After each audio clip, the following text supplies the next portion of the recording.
but it's coming back.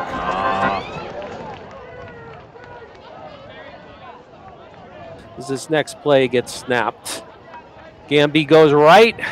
He's got enough for the first down, and he's down along the far sideline into the end zone for a touchdown. But there is a penalty flag and a hold. So that's going to come back. So a break for the Yellow Jackets here. That'll push back the Warriors 10 yards. It'll negate the points on the board. It is a spot foul, so let's see where they put the ball down. Looks like it's going to go from their line of scrimmage. So back to about the 30-yard line.